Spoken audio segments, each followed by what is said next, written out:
আমি Sharmistha raise of ইন্সপিরেশনের একটি নতুন ব্লগে আপনাদের সবাইকে স্বাগত। আশা করি আপনারা সকলে খুব খুব ভালো আছেন, আমরাও ভালো আছি। হঠাৎ করে চলে গেছিলাম কলকাতা, মালদা, দুর্গাপুর। বহু বছর পর একটা বিয়েবাড়ি ও তার সাথে গরমের ছুটি, তো দুটো মিলিয়েই এই ট্রিপটা আমরা প্ল্যান করেছিলাম।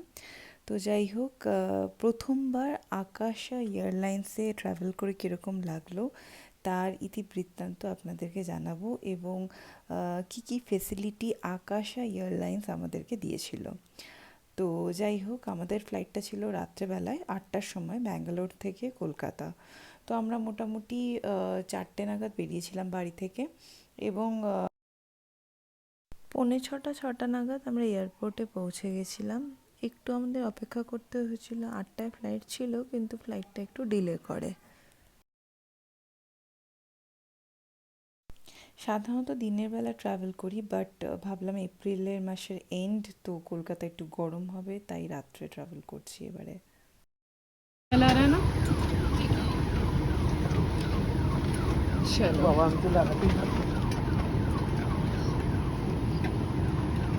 May we have your attention, please? As refueling is in progress, you are requested to remain seated with. তো ফাইনালি রাইক আউট সিট পেয়ে গেল, আমরা সবাই মোটামুটি বসে পড়লাম। আর হ্যাঁ, আকাশা এয়ারওয়েজে এই প্রথমবার আমরা ট্রাভেল করছি। লেগ স্পেসটাও প্রচুর দিয়েছে এখানে, এবং রাত্রেবেলা বেশ ভালো লাগছে, বাইরেটাও বেশ চারিদিকে আলোয় ঝলমল করছে। তো দেখতে বেশ ভালো লাগছে, বাট ওটাই ভাবছি যে বাড়ি পৌঁছাতে পৌঁছাতে হয়তো অনেকটা রাত হয়ে যাবে। তো আমি একটুখানি ডিনারও প্যাক করে এনেছি হালকা করে, দেখি একটু পরে হয়তো ডিনার করব। তো আকাশা এয়ারলাইন্সে আমার যে জিনিসটা সব থেকে ভালো লাগলো যে এখানে একটা মোবাইল স্ট্যান্ড বা আইপ্যাড স্ট্যান্ড রয়েছে, এবং তার সাথে নিচে স্ন্যাক্সের একটা স্ট্যান্ড রয়েছে, যেটা সব ফ্লাইটেই থাকে। এবং পাশে একটা ইউএসবি, এই যে এটা হচ্ছে ওই স্ট্যান্ডটা যেটাতে ফোনটাকে স্ট্যান্ডে রেখে আপনি ইজিলি মুভি বা যে কোনো কিছু দেখতে পারেন, মানে টাইম পাস করার জন্য। এবং পাশে রয়েছে ইউএসবির চার্জিং পয়েন্টটা, যেটা একটু আগে দেখিয়েছি। তো এটা সব থেকে ভালো জিনিস আমার মনে হলো, কি অনেকক্ষণ যদি ধরুন আপনি এয়ারপোর্টে অপেক্ষা করেন, চার্জ নেই, তো ইজিলি ওটা চার্জ করতে পারবেন।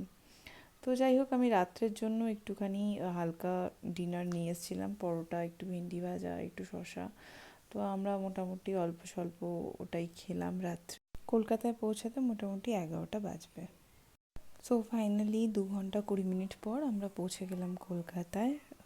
ফ্লাইটটা এখন ল্যান্ড করবে, এবং প্রায় ঘড়িতে 11টা বাজছে। আমরা বেরিয়েছি, 11:30 বেজে গেছে আমাদের এয়ারপোর্ট থেকে বেরোতে বেরোতে, এবং বিয়েবাড়ি পৌঁছাতে পৌঁছাতে রাত্রেবেলা 1টা বেজে যাবে বাড়িতে ঢুকতে ঢুকতে।